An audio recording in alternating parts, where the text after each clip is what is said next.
In the 2 years I have spent making content and the 1 year I have spent making content for TikTok, never have I had to come up against so much scrutiny, censorship, blocking, and removal of my content. Never in my 1 year that I have spent posting on TikTok has it been as bad as it is now. What this means in the world of content is that the algorithm is not pushing out your content.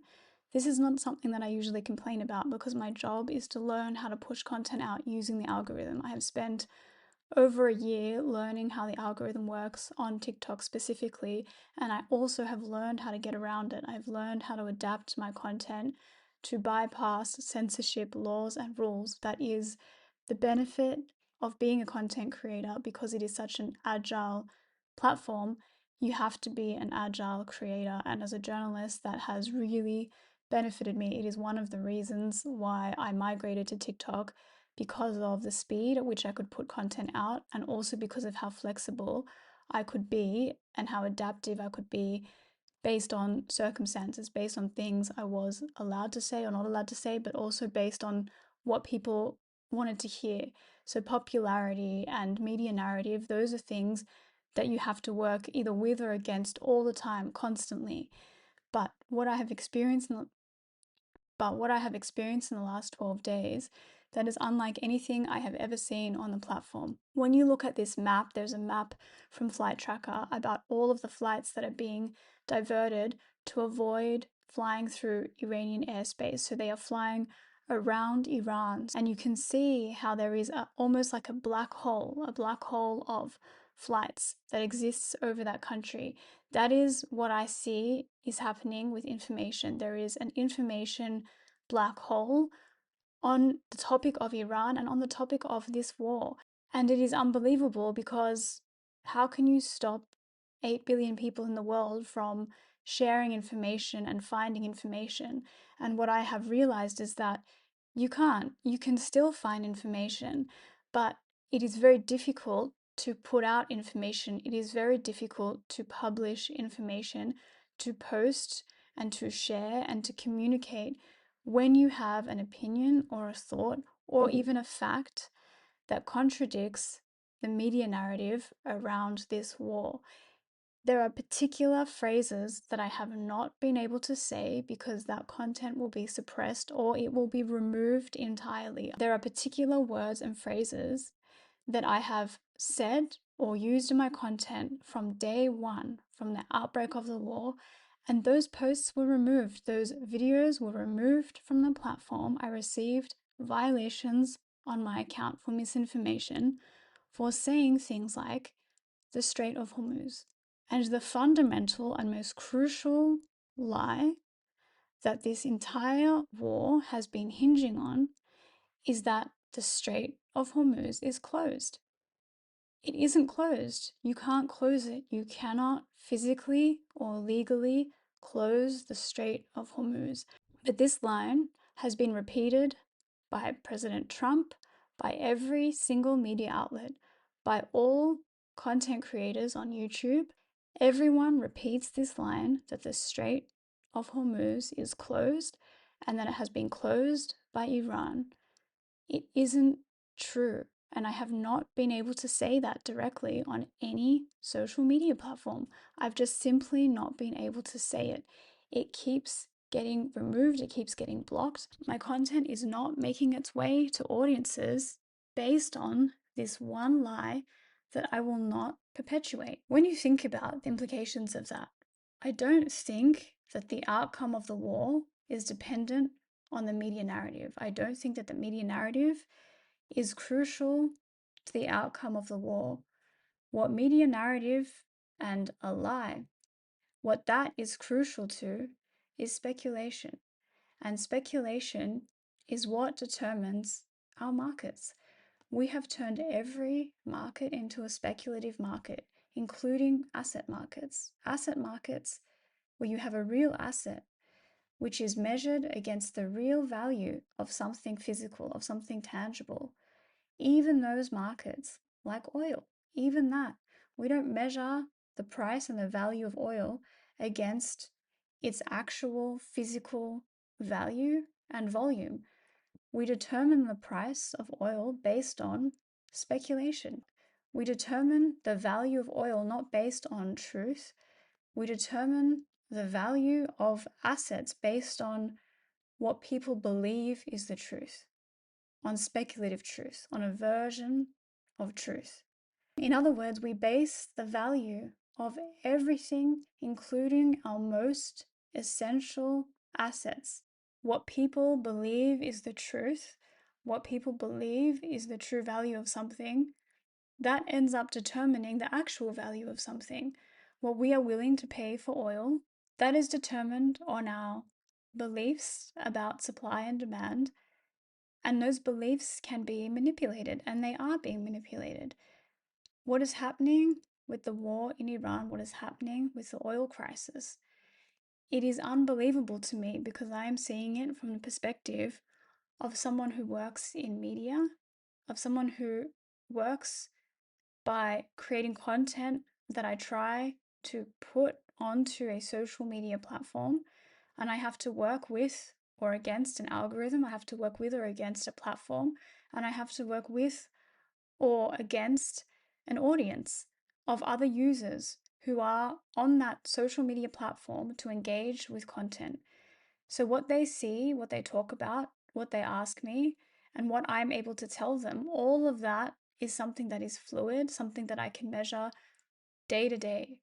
Every single day, I go onto that platform and I try to put out content that I think helps people understand what is going on in the world.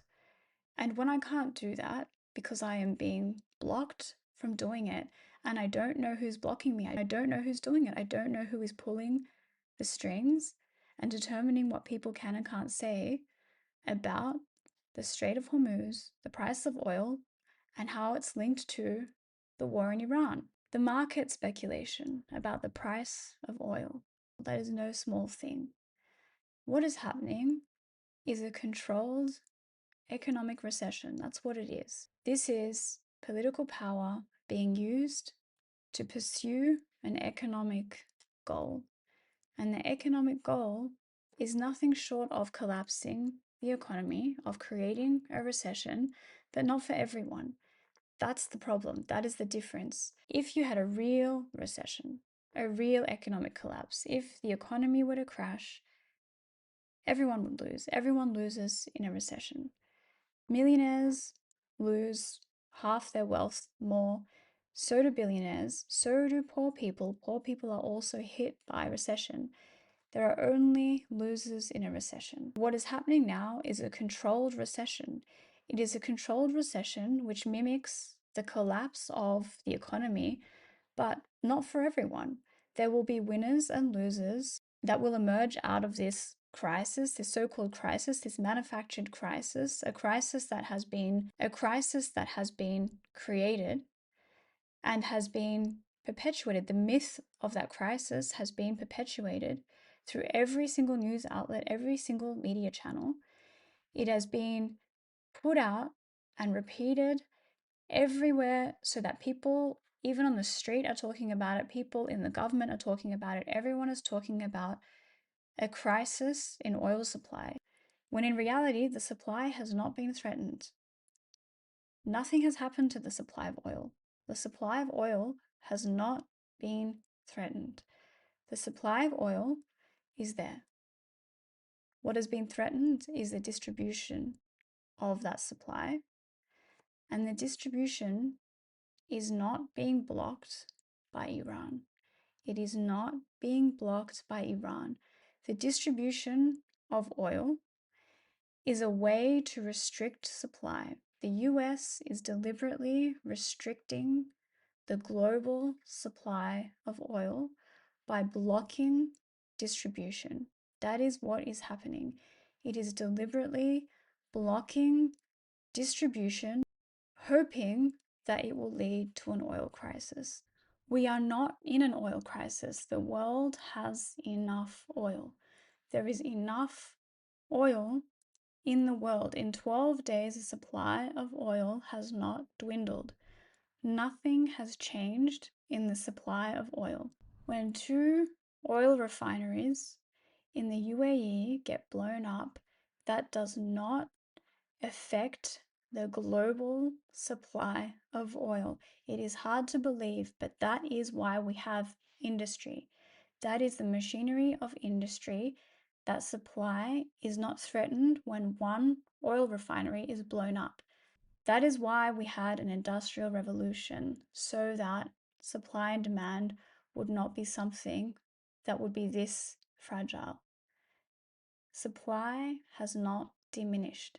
CNN released a news story 6 hours ago that says 32 nations release emergency oil reserves, prices still soaring. The oil crisis is speculation. It is a speculative market. Everything hinges on market speculation because we have attached the value of every asset to shares. We have shareholders. We have attached the value of absolutely everything in our economy to a share market, to a speculative market, to prices that fluctuate, that go up and down, depending not on what is happening, depending on what people believe is happening. What we believe, not based on the truth, based on a version of the truth, based on truth that we choose to believe. So the speculation is fundamental to the markets. The speculation is actually what determines the price of anything. It determines the profit that people make. It determines whether a business survives, whether it turns a profit.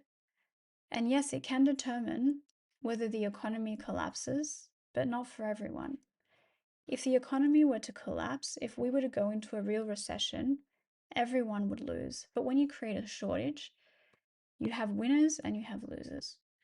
The top 1% of Americans benefit from an oil crisis, and they will benefit again during this oil crisis. There will be many, many people who come out of this a lot richer. This is a controlled economic recession. The extremely controlled media narrative. The media blackout that currently exists about the Iran war, everything related to the Strait of Hormuz. That is because no one, especially not the people who stand to profit from the war in Iran, the people who designed this war, they do not want to tip market speculation. The market speculation is crucial to the outcome, not of the war. The war's outcome has already been determined. It is crucial to whether the administration, the Trump administration, can meet its objective. The objective is to make a lot of people very, very rich, but not everyone. It will not make everyone rich. He is and has always been a capitalist at heart. He is a real estate mogul. That is his wheelhouse. The war in Iran is no different. Geopolitics for Donald Trump means global trade. He looks at a map and he sees trade routes, shipping routes, and he plays games with tariffs, with trade, to win economic gain. Would you start a war with another country for economic gain? Yes, that is the only reason why anyone has ever started a war. But for Trump, he doesn't see national borders. People think he is racist, people think he's a nationalist. What Trump is he is a classist. He believes in divide, but he believes in the divide between rich and poor. Trump doesn't hate immigrants because they are economically worthless. Trump sees immigrants as economically powerless. They have no economic power. They don't own anything. They aren't active players in the global economy because they're laborers. They work. They lubricate the systems which make other people rich. Those are his supporters. They are the people who have helped him rise to power. They are the people who he helps. That is what keeps him in power.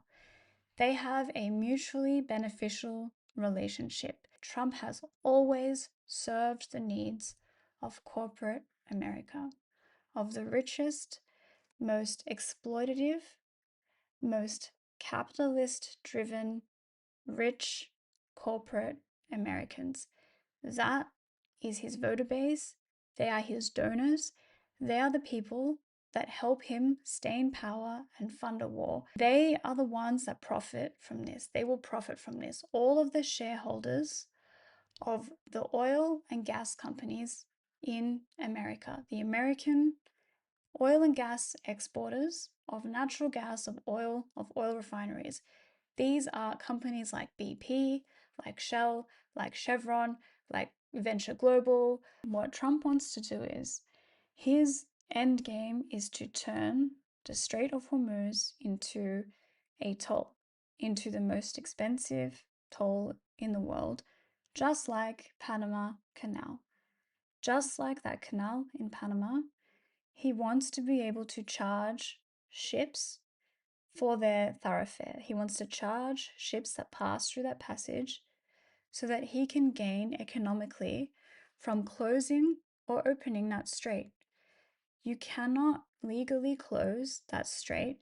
You cannot physically close that strait. No one can. They are international waters. It is a lie that he alone has perpetuated throughout this war, that America has always claimed was the case every single time there was military conflict or military engagement. Every time there's a war, they always say that this strait has been closed. And they say that it has been closed by Iran, but it's not true. It's just simply not true. It is not a paid toll. They do not charge ships to pass through that strait. The strait is safe, and the way that you know the strait is safe is because that is the only reason why it is used so often. 160 ships pass through that strait every day because unless the insurance premiums are low enough for ship owners to be able to afford the insurance premium to insure hugely valuable cargo, like $300 million worth of oil. Unless the premium is as low as possible, no ship would be able to afford to transport oil through that strait. That's the truth of it. It is the safest, most secure, and cheapest way to transport oil from anywhere in the world, but particularly from the Middle East to another country. That is the passage that exporters choose because it is cheaper for them to ship barrels of oil through the Strait of Hormuz. It is cheaper for the governments of other countries to ship their oil in barrels through the Strait of Hormuz than to try to transport it over land, by plane, in any other way. That is why that route is used so often, because it is the cheapest way to distribute oil. It is cheap because it is virtually risk-free. It has to be safe because otherwise the ship owners would not be able to afford the insurance premiums. When you're trying to insure $200 to $300 million worth of oil per shipment, you need to be paying less than 1% in insurance. To be able to cover the contents of that cargo, your premium needs to be as low as possible. So the normal premium, insurance premium, is about 0.25%. It is less than 1%, less than half a percent on any other day of the year. On any day of the year, that is how much the insurance premium is to pass through that strait. Iran presents no risk to the ships that pass through that strait. It can't. It can't, because if anything were to happen to one of those ships, then the insurance premiums would go up. It would be too expensive for the ship owners and for the shipping companies, and no ship would pass through that strait. The trade would come to a halt, and Iran would be without a revenue. They would not be able to make any money. They make most of their money by selling their oil. They rely on the trade that happens in that strait. So it is not in their interest, and has never been in their interest, to sabotage the trade that happens in their own backyard. If anything were to happen to even one ship, it would be a devastating blow to their economy, because other ships would be too scared to pass through that strait, and all it would take would be a chain reaction of fear, and then no ship would pass through. It would bankrupt Iran's economy if ships felt too unsafe to use that passage. If oil exporters were to find another way to distribute their oil, that would also severely diminish Iran's economy. They rely on the shipments that are coming out of their own country, going to China, going to places that will buy their oil. So not only does Iran then have to promise that they will not attack another ship. They will not attack their trading partners. They will not attack a foreign ship that is trying to transport oil. There is hundreds of millions of dollars worth of oil that passes through that strait every day. Between 1 to 200 ships transporting hundreds of millions of dollars worth of oil, and nothing happens to those ships. Nothing happens to those ships because everyone is there to do business. They are all there to trade. They are all there reliant on the trade and on the income that they receive through that trade. Countries' economies rely on those shipments. So it is imperative to those governments, it is imperative to those industries, to those businesses, that trade in that passage is safe. So Iran, because Iran has a border with that strait, that is a vulnerability for Iran. Iran could be attacked, the country could be attacked, it could be invaded because the strait, the water, is a liability for them. It is a vulnerability. It makes them open to attack from anyone coming from the sea. So the way that they get around it is by, number one, having a truce. So anyone who is there to trade, they're there to trade. They're not pirates. They're not there robbing each other. They are just there to do business. And Iran has patrol boats because it's Iran's responsibility then to patrol the waters that they rely on for trade. They have to patrol the waters to make sure that there is no risk to any of the ships passing through that strait. That becomes Iran's responsibility. They have to patrol those waters so that in case of any risk to a ship, they will issue a warning so that ships are not endangered passing through that strait with their extremely valuable cargo. The patrol boats are tiny. These are small patrol boats. They look like speedboats that are manned by 1 or 2 people. They don't have a crew, they don't have missile launchers, they don't have mines.